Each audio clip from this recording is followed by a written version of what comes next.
मैं हूँ प्रियंका संभव। आप देख रहे हैं मनी 9। ये है जीवी राय नेटवर्क की मल्टीलिंगुअल पर्सनल फाइनेंस वेबसाइट। और सिर्फ नहीं, इन्वेस्ट कर में हम बात करते हैं कि आपको कैसे अपनी बचत को निवेश करना है ताकि ये आपके भविष्य में काम आ सके। तो आज एक ऐसे इन्वेस्टमेंट इंस्ट्रूमेंट के बारे में मैं बात करने वाली हूँ जिसमें आपको इन्वेस्ट करने के लिए बड़ी रकम की जरूरत नहीं है। छोटी सी रकम से भी आप शुरुआत कर सकते हैं। और सबसे इंटरेस्टिंग बात यह है कि ये एक इस तरह का डिपॉजिट है जिसमें आप हर महीने पैसे डालते रह सकते हैं, यानी आप ऐड करते रहिए अपनी सहूलियत के हिसाब से। एक लमसम आपको नहीं इन्वेस्ट करना है। मैं बात कर रही हूँ रेकरिंग डिपॉजिट की। तो क्या है रेकरिंग डिपॉजिट के फायदे और ये कैसे काम करता है, ये सब समझाने के लिए मेरे साथ जुड़े मनी एडु स्कूल के फाउंडर अर्नव पांड्या।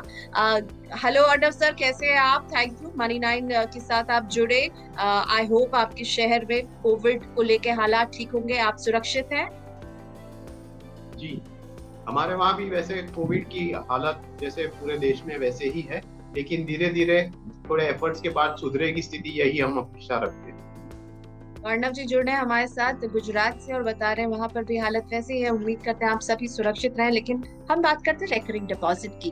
अर्नव जी, मैं रेकरिंग डिपॉजिट को अगर कहूँ कि आप डिफाइन कीजिए, मुझे तो लगता है कि ये सबसे पुराना चला आ रहा सिप है, जिसमें अभी तो हम सिप करते हैं म्यूचुअल फंड्स में, लेकिन ये एक तरह का डिपॉजिट है जिसमें आप सिप के जरिए इन्वेस्ट कर सकते हैं। जरा समझाइए रेकरिंग डिपॉजिट होता क्या है, कैसे इसमें इन्वेस्टमेंट की शुरुआत की जा सकती है। रेकरिंग डिपॉजिट एक ऐसा इंस्ट्रूमेंट है जहां पर आप हर महीने एक रेगुलर सम निवेश करके आप एक कॉर्पस बड़ा बना सकते हैं। तो यहाँ पर नॉर्मल सिप में जब पैसा जाता है तो वो म्यूचुअल फंड में कोई इक्विटी स्कीम में जाता है, लेकिन जब आप रेकरिंग डिपॉजिट करते हो तो आप हर महीने एक फिक्स सम जाता है, लेकिन वो एक फिक्स्ड इंटरेस्ट रेट पे आपका एक्यूमुलेट होता है। यानी कि इस तरह से ये एक डेट इंस्ट्रूमेंट है जहां पर आप हर महीने निवेश करके एक फिक्स्ड अमाउंट इकट्ठा कर सकते हैं। और रेकरिंग डिपॉजिट अकाउंट कहाँ कोई खोल सकता है, कौन कौन इन्हें ऑफर करते हैं? और साथ में मुझे जहां तक पता है आप 100 रुपए से भी रेकरिंग डिपॉजिट अकाउंट में डिपॉजिट की शुरुआत कर सकते हैं।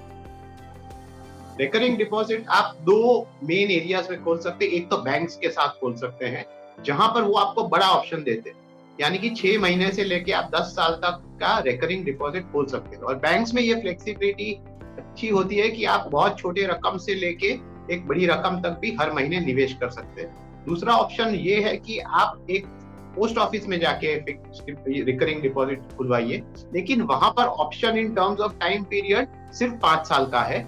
लेकिन दोनों जगह पे आप छोटी रकम से भी शुरुआत कर सकते हैं, यानी कि छोटी रकम का भी आप एक रेकरिंग डिपॉजिट खोल सकते हैं। लेकिन ध्यान में रखने की बात यह है कि एक नॉर्मल रेकरिंग डिपॉजिट में जो रकम आपने तय की है वो रकम हर महीने आपको निवेश करनी पड़ेगी। ओके, तो यानी अगर मैं तय करती हूँ कि मैं 1000 रुपए दूंगी तो हर महीने मुझे इसकी कंटिन्यूटी बरकरार रखनी होगी कि मैं हर महीने अब उसमें 1000 रुपए ही जो है डिपॉजिट कर रही हूँ। जी जरूर, लेकिन आपको एक चीज ध्यान रखनी चाहिए कि आजकल कई बैंक्स ने फ्लेक्सी रिकरिंग डिपॉजिट को भी इंट्रोड्यूस किया है, जिसमें आप रकम बदल सकते हैं। लेकिन ये एक वेरिएंट है रेकरिंग डिपॉजिट का। जो ट्रेडिशनल रेकरिंग डिपॉजिट है उसमें जो फिक्स की हुई रकम है वही आपको निवेश करनी होगी, वो बदल नहीं सकते आप। और ये मुझे खुद जमा करना होगा या मेरे अकाउंट से ये ऑटोमेटिकली जो है डिडक्ट हो जाएगा? जब वो तारीख एक मैं फिक्स कर दूं और ऑटोमेटिकली वो मेरे अकाउंट से डिडक्ट कर लिया जाएगा और आरडी में डिपॉजिट हो जाएगा? नहीं, ये पूरा प्रोसेस आप ऑटोमेट कर सकते हैं। यानी कि जिस तरह से आपका सिप जाता है बैंक में से, उसी तरह आप अपने बैंक अकाउंट से इसे लिंक कर सकते हैं। तो हर महीने एक स्पेसिफिक तारीख को जो भी बैलेंस आपने ट्रांसफर करने को कहा है वो ऑटोमेटिकली आपके बैंक अकाउंट से चला जाएगा। आपको सिर्फ पहली बार जब आप रिकरिंग डिपॉजिट सेटअप करते हैं तब मेहनत करके ये सब डिसीजन लेना है कि कितने समय के लिए कितनी रकम आपको निवेश करनी है। और टेन्योर कितना होता है इसका?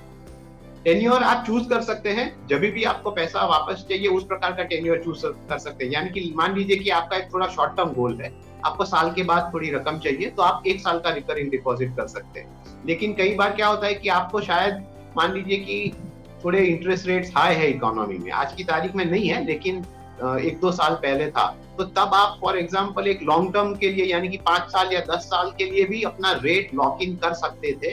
तो ये आपको देखना चाहिए कि आपका गोल कब आता है और ओवरऑल सिचुएशन क्या है, उस हिसाब से आप रिकरिंग डिपॉजिट का टेन्योर चूज कर सकते हैं, लेकिन ये 10 साल तक जा सकता है।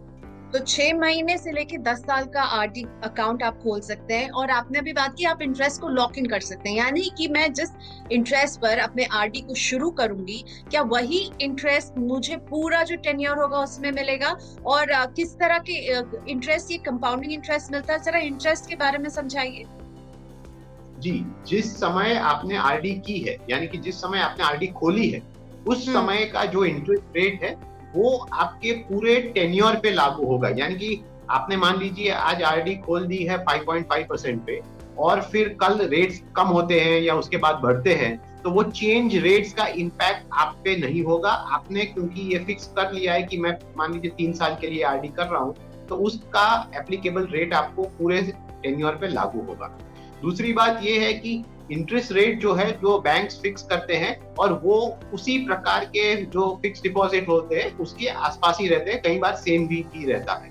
तो ये 2 चीज आपको ध्यान में रखनी चाहिए। इसी तरह क्योंकि आप ये लॉक इन कर देते हैं, तो आपको फिर कोई टेंशन नहीं है कि उसके बाद इंटरेस्ट रेट्स को क्या हुआ। तो फिक्स डिपॉजिट से आरडी इस तरह से अलग है कि एक तो आपको लमसम की जरूरत नहीं होती, आप कुछ कुछ पैसे इसमें डालते रहेंगे। तो आप इसे जब एफडी से कंपेयर करते हैं तो आप किसे बेटर मानते हैं, और आरडी किस तरह के इन्वेस्टर के लिए एक अच्छा प्रोडक्ट है? देखिए, एफडी आपके लिए सही है जब आपके पास एक लमसम हो और उसे आपको इमीडिएटली निवेश करना है। आरडी में क्या होता है, क्योंकि आप रेगुलरली निवेश करते हो, तो आपके पास आज की तारीख में मान लीजिए लमसम नहीं है, लेकिन आप तय करते हैं कि मैं एक रेगुलर अमाउंट हर महीने सेव करूंगा, तो उस प्रकार के गोल के लिए आरडी एक सही ऑप्शन रहता है। दूसरी बात यह है कि खास करके आरडी शॉर्ट टर्म गोल्स के लिए अच्छा रहता है, क्योंकि आपको पता है कि शॉर्ट टर्म में आप ये रिस्क नहीं ले सकते कि जब आपका गोल आए तब आपके पास पैसे कम पड़े। तो उसके लिए आरडी अच्छा रहता है, क्योंकि आपको पता है at the time of investment itself कि आपको कितना रकम मिलने वाला। तो इस हिसाब से जो निवेश को इस गोल को अचीव करना है वो ये यूज कर सकते हैं। तो ब्याज आपको कंपाउंडिंग के हिसाब से मिलता है किसी भी आरडी में, और ये लिस्ट आपके सामने है कि आपको कौन सी आरडी कितना ब्याज दे रही है। तो आप देखेंगे कि पोस्ट ऑफिस की जो 5 साल की आरडी है वो बैंकों के तमाम आरडी के सामने अभी फिलहाल आपको ज्यादा जो है वो इंटरेस्ट दे रही है। 5.8% की इंटरेस्ट जो है वो पोस्ट ऑफिस के 5 साल के आरडी में मिल रही है। उसके ठीक नीचे एसबीआई और एचडीएफसी बैंक है, जो कि 5 साल के लिए एसबीआई 5.4% का ब्याज दे रही है, एचडीएफसी बैंक 5.3% का ब्याज दे रही है। लेकिन जैसे ही टेन्योर कम होता है ना, 1 साल आता है, तो एसबीआई और एचडीएफसी बैंक जो है एट पार है, और आपको यहाँ पर 5.1% का ब्याज मिल रहा है। अब ये बताइए मुझे अर्णव जी, अगर कोई स्किप कर जाए, कोई मिस कर जाए, नहीं कर पाए, वो पैसे जो है समय पर नहीं दे पाए, और ये लगातार मिस हो जाए, समय बुरा है, कभी नौकरी नहीं है, सैलरी नहीं मिल पाई, किसी को स्किप कर जाए, तो क्या होगा? ये डिसकंटिन्यू हो जाएगा? वो जो पैसे मैंने जमा किए हैं, जब तक मैं जमा कर रही थी, तब उसका क्या होगा? देखिए, बैंक्स आपको एक क्लियर ऑप्शन देते हैं, यानी कि वहां उनके कंडीशन में लिखा हुआ होता है कि जब तक आप 3 या 5 कंसेक्यूटिव जो इंस्टॉलमेंट है वो मिस नहीं करते, तब तक आपका आरडी बंद नहीं किया जाएगा। लेकिन मान लीजिए कि बैंक ने कहा है कि 5 इंस्टॉलमेंट मिस होने पर ये कंडीशन लागू होगी, तो अगर ये होता है तो आपकी आरडी फोर्सफुली बंद होके इंटरेस्ट जो आपको मिलना चाहिए था उससे कम इंटरेस्ट देके बैंक आपका पैसा लौटा देगी। लेकिन मान लीजिए 1 और 2 इंस्टॉलमेंट कोई तकलीफ के लिए मिस हो गए हो, तो मोस्ट बैंक्स आपको एक ऑप्शन देता है कि ये इंस्टॉलमेंट आप बाद में भर दीजिए, और एडिशनल थोड़ी छोटी सी रकम आप पेनल्टी के तौर पे भर के इसे फिर रिवाइव कर दीजिए, तो आपकी आरडी चालू रहेगी। तो इस प्रकार के टेम्पररी प्रॉब्लम के लिए बैंक्स के पास सोल्यूशन है, तो उसमें लोगों को चिंता करने की जरूरत नहीं है। लेकिन ये जरूर जाने कि कितना इंस्टॉलमेंट मिस करने पर आरडी कंपल्सरीली बंद हो जाती है। ठीक है, तो इस रूल का ध्यान रखिए, और नॉमिनी का नाम जरूर मेंशन करें, क्योंकि अगर मान लीजिए आपको कुछ हो जाए ऐसे अवस्था में, नॉमिनी को ये ट्रांसफर हो जाएगा, वो चाहे तो इसको कंटिन्यू आगे बढ़ा सकते हैं, पैसे विड्रॉ करना चाहे तो वो भी कर सकते हैं। और अब आनंद जी, मैं चाहूंगी कि आप थोड़ा सा हमें समझाएं कि आरडी में पैसा कैसे बढ़ता है। अगर मैं 1000 रुपए से इसमें निवेश की शुरुआत करूं, तो इसको हम कैसे ग्रो करते हुए देखेंगे?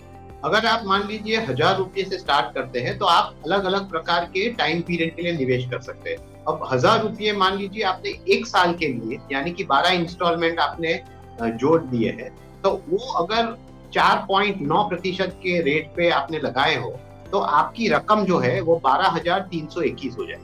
अब वही 1,000 रुपये आपने 2 साल के लिए यानी कि 24 इंस्टॉलमेंट दिए हैं, तो वो रकम सेम 4.9% पे 25,258 हो जाएगी। अब मान लीजिए कि आपने लॉन्ग टर्म के लिए निवेश करने का सोच रखा है और आप 5 साल की आरडी के लिए जाते हैं, तो 1,000 रुपये 5 साल के लिए 5.3% के ब्याज के दर पे आपको 68,786 का एक कॉर्पस देगी। और सोच लीजिए कि आपने उससे भी ज्यादा निवेश करने का तय कर लिया है और 1,000 रुपये 10 साल के लिए आपको 5.5% पे आपने लगाया हुआ है, तो आपके पास 1,60,011 रुपये हो जाते हैं। तो अब इसमें ये बात भी देखनी है कि जितना लंबे समय तक के लिए आप आरडी करते हैं, चांसेस आर कि आपको एक ज्यादा ब्याज दर मिलेगा और आपका एक्यूमुलेशन भी एक बड़ा होगा।